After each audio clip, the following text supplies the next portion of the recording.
Hello guys, मैं इंद्रेश अपने YouTube channel Indresh GS classes में आप सभी का स्वागत करता हूं। तो दोस्तों, हिंदी हिंदी जो हमारी क्या आएगी, पेट में आएगी। ठीक है, इसमें क्या है, हमारे 10 नंबर के क्या आएंगे, गद्यांश आएगा। ठीक है, और गद्यांश में भी लोग बहुत सारी गलतियां करते हैं और 5 नंबर की हमारी क्या आएगी, हिंदी आएगी। इस 15 नंबर को हमको कहीं भी जाने नहीं देना है। इस 15 नंबर में भी अगर आप गलती कर दे रहे हैं तो बहुत बड़ी मिस्टेक कर रहे हैं। ठीक है, तो ये 15 नंबर के लिए आप लोगों की क्लास स्टार्ट हो गई है। ठीक, मैं एक एक प्रैक्टिस सेट से हर एक चीज़ को कराऊंगा। ठीक, तो आप लोग जितना हो सके वीडियो को शेयर करिएगा, चैनल को सब्सक्राइब कर लीजिएगा। ठीक है, आइए पहला हम लोग गद्यांश क्या करेंगे यहाँ पे देखेंगे। ठीक, आइए इसको पढ़ते हैं। पहले हम लोग का काम क्या होता है, गद्यांश को पढ़ने का पहले हम लोग इसको क्वेश्चन को देख लेते हैं। पहले हम लोग क्या करते हैं, इसके प्रश्न को पढ़ लेते हैं। ठीक है, प्रश्न को पढ़ने के बाद फिर हम गद्यांश को क्या करते हैं, पढ़ते हैं। पहले आइए क्वेश्चन में एक बार आप लोगों को बता दे रहा हूँ।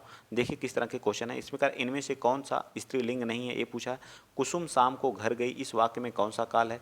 कारक चिन्ह के प्रयोग के बावजूद इसमें से किस प्रकार का बहुवचन नहीं बनता है। ठीक है, आगे क्या कर रहा है, आगे कह रहा है कि कारक चिन्ह के बावजूद इसमें से कौन सा, फिर इसमें से किस शब्द का लिंग नहीं बदलता है।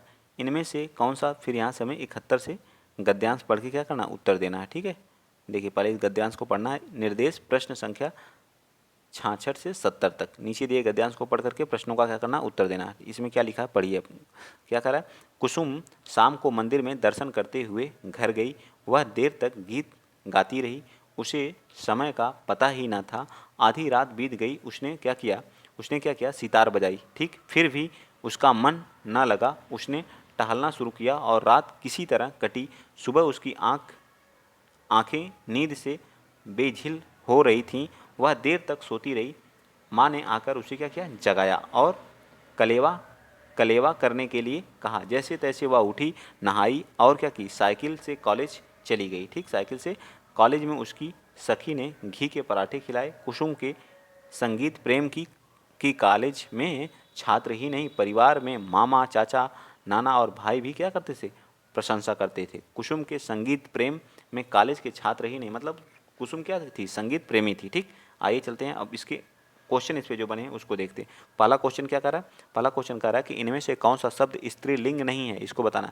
शाम, शाम हो गई। ठीक है, शाम हो गई होती है। ठीक है, तो इसमें क्या हो गई, तो ये क्या स्त्रीलिंग है। ठीक है, रात, अच्छी रात होती है। ठीक है, कलेवा, अच्छा कलेवा, अच्छी कलेवी नहीं होता है, अच्छी कलेवा नहीं होता, अच्छी आंखें होता। तो हमारा क्या, यही हमारा स्त्रीलिंग नहीं है। तो राइट आंसर देखिए, कलेवा शब्द इसमें आया था कि नहीं, तो राइट आंसर हमारा क्या आ जाएगा, सी पार्ट आ जाएगा। चलिए नेक्स्ट क्वेश्चन चलते हैं। क्वेश्चन हमारा 67 है, 67। कह रहा है कुसुम शाम को घर गई, इस वाक्य में कौन सा काल है। काल पूछा है, कौन सा काल।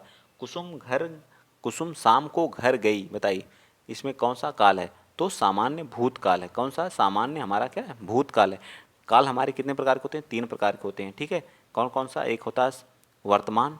ठीक, वर्तमान, फिर क्या होता है, भूत। ठीक, फिर क्या होता है, भविष्य। ठीक है, भविष्य। ठीक, इसके कितने पार्ट होते हैं, 5। इसके कितने होते हैं, 6। इसके कितने होते हैं, 3। तो सब याद रखेंगे आप लोग। ठीक है, चलिए नेक्स्ट चलते हैं। अगला क्वेश्चन, क्वेश्चन नंबर 68 बताएंगे। कारक चिन्ह का प्रयोग के बावजूद इनमें से किस शब्द का बहुवचन नहीं बनता है। घी का घर का, गीत का गीतें, सखी का सखियाँ, घर के घरों या घरें, घी का, बताइए इसमें से किसका नहीं बनता है। तो घी का बहुवचन कभी आप नहीं बना सकते हैं। ठीक है, घी का बहुवचन नहीं बनता है। Next question, question number 69। इनमें से किस शब्द का लिंग नहीं बदलता है। चाचा, चाचा का लिंग बदलेगा, बिल्कुल नहीं बदलेगा। ठीक, छात्र का छात्राएं, साइकिल का साइकिलें। ठीक है, मामा का, बताइए किसका किसका नहीं बदलता, ये पूछा। साइकिल का लिंग बदलेगा, बताइए। चाचा का चाची हो जाएगा, छात्र का छात्राएं हो जाएगा, छात्र का छात्रा हो जाएगा, मामा का मामी हो जाएगा, लेकिन किसका नहीं चेंज होगा, लिंग, जेंडर की बात कर रहा है, बताइए। तो किसका नहीं बदलेगा, ये बताइए। 69 का तो सी पार्ट, साइकिल का क्या होगा, नहीं बदलेगा। ठीक, चलिए नेक्स्ट चलते हैं। अगला क्वेश्चन, क्वेश्चन आप बताएंगे 70, बताइए। क्वेश्चन नंबर 70 क्या कह रहा है कि इनमें से कौन सा शब्द में बहुवचन में ही प्रयुक्त है। दर्शन शब्द हमारा हमेशा क्या होता है, बहुवचन में प्रयुक्त होता है। तो इस तरह से 5 क्वेश्चन आपके हो गए। आइए नेक्स्ट क्वेश्चन, नेक्स्ट गद्यांश चलते हैं। अगला गद्यांश पढ़िए और इसका आंसर दीजिए। अगला गद्यांश क्या करा कि सौंदर्य की परख अनेक प्रकार से की जाती है। वह सौंदर्य की परख समझना तथा उसकी अभिव्यक्ति करना सरल है। जब रूप के साथ चरित्र का भी स्पर्श हो जाता है, सब उसमें रसास्वादन की अनुभूति भी होती है। एक वस्तु सुंदर तथा मनोहर कहीं जा सकती है, कहीं जा सकती है, ठीक है, परंतु सुंदर वस्तु केवल इंद्रियों को संतुष्ट करती हैं, ठीक, बिल्कुल सत्य बात है। और जबकि मनोरम वस्तु चित्त को भी क्या करती है, आनंदित करती है, ठीक। आगे आइए, आगे पढ़ते हैं क्या गद्यांश में। इस दृष्टि से कवि जयदेव का वसंत चित्रण, कवि कौन है, जयदेव हैं। वसंत चित्रण जो हमारा मार्च अप्रैल का वसंत वाला, ठीक है, सुंदर है। सुंदर शब्द संकीर्ण है, जबकि मनोहर व्यापक तथा विस्तृत है। साहित्य में साधारण वस्तु विशेष प्रतीत होती हैं तथा उसे मनोहर कहते हैं, ठीक है। साधारण वस्तु क्या होती हैं, विशेष प्रतीत होती हैं। आइए पढ़ते हैं क्या कह रहा है। 71 कह रहा है कि सौंदर्य की परख की जाती है, बताइए, आनंद की मात्रा के आधार पर, इंद्रियों की संतुष्ट के आधार पर, रूप के आधार पर, मनोहरता के आधार पर। तो कैसे की जाती है, तो ये हमारी इंद्रियों की संतुष्टि के आधार पर। हम लोग क्या अभी पढ़े हैं आप गद्यांश में, वहाँ दिया था, ठीक है। नेक्स्ट का रसास्वादन की अनुभूति का बोध होता है। जो रस का स्वाद लेते हैं आप, किससे अनुभूति होता है, सौंदर्य की अभिव्यक्ति से, इंद्रियों के सुख मात्र से, चित्त के आनंद से, या चरित्र स्पर्शी से। 72 का बताइए, तो क्या चरित्र स्पर्श रूप से, ठीक है, चरित्र स्पर्शी रूप से, ठीक। वीडियो अगर आप लोगों को अच्छा लग रहा है, आप लोगों को इस चैनल पर सभी तरह की पेट के रिलेटेड जितने भी सब्जेक्ट हैं सबकी क्लासेस कंटिन्यू हैं। आप लोग वीडियो को शेयर करिए। प्लस आप लोगों को प्रैक्टिस सेट जीके जीएस का 50 क्वेश्चन का प्रैक्टिस सेट पर डे मिलेगा, ठीक है। गद्यांश का उपयुक्त शीर्षक क्या है, बताइए। इस गद्यांश का उपयुक्त शीर्षक सुंदरता की संकीर्णता हमारा क्या है, इसका क्या है, शीर्षक है। नेक्स्ट क्वेश्चन नंबर 74, मनोहर का क्या है, संधि विच्छेद क्या होता है, मन प्लस हर। तो इसमें कौन सी संधि है, विसर्ग संधि है, ठीक। कौन सी संधि है, विसर्ग संधि है, ठीक। संधि के कितने प्रकार होते हैं, 3 प्रकार होते हैं, ठीक है। संधि के कितने प्रकार होते हैं, 3 होते हैं, स्वर, व्यंजन और विसर्ग। तो मन प्लस हर बराबर क्या होता है, मनोहर होता है, ठीक। नेक्स्ट क्वेश्चन, क्वेश्चन नंबर 75 कह रहा है कि कवि जयदेव का वसंत चित्रण सुंदर है पर मनोहर नहीं है, क्योंकि बताइए क्यों।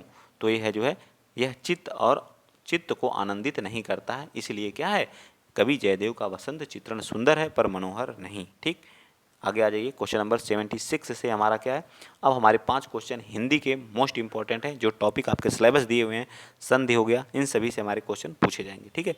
एक कह रहा है युग्म समोच्चारित नहीं है, युग्म समोच्चारित नहीं है, ये पूछा है। कह रहा कोश करोण क्रोण कर्ण कान, कर्ण का क्या होता है, कान, और कर्म का क्या होता है, क्रम। तो बताइए क्या होगा इसका, बताइए फटाफट। तो इसका राइट आंसर हो जाएगा, क्या आ जाएगा, सी, ठीक है। 76 का राइट आंसर क्या हो जाएगा, सी हो जाएगा, ठीक है। कर्ण कान का क्या है, समोच्चारित नहीं है, ठीक है। यद्यपि कर्ण का अर्थ क्या होता है, सुनने की इंद्रियां, ठीक है। और नाव, पतवार, एक रेखा जो चतुर्भुज, इतने होते हैं हमारे, इसके अलग अलग क्या होते हैं, नाम होते हैं, ठीक। नेक्स्ट अगला क्वेश्चन आप कौन सा बताएंगे, क्वेश्चन आप बताएंगे कौन सा, क्वेश्चन आप बता दीजिए। 77 का घुटने टेकना, मुहावरे का अर्थ क्या होता है। तो घुटने टेकना मतलब निराश हो जाना, थक जाना, अधीनता स्वीकार कर लेना, हमारा क्या हो जाएगा, राइट आंसर हो जाएगा, क्या ना, किसी की अधीनता क्या करना, स्वीकार कर लेना। नेक्स्ट क्वेश्चन नंबर 78 बताएंगे, वर्तनी की दृष्टि से निम्न में से शुद्ध शब्द है, बताइए। रचयिता कैसे लिखते हैं आप, बताइए, रचयिता ऐसे लिखा जाता है, इसका राइट आंसर ए होगा, ठीक है। तो रचयिता हमारा क्या हो जाएगा, बी पार्ट बिल्कुल सत्य हो जाएगा, ठीक। नेक्स्ट आ जाइए, क्वेश्चन नंबर 79 चलते हैं।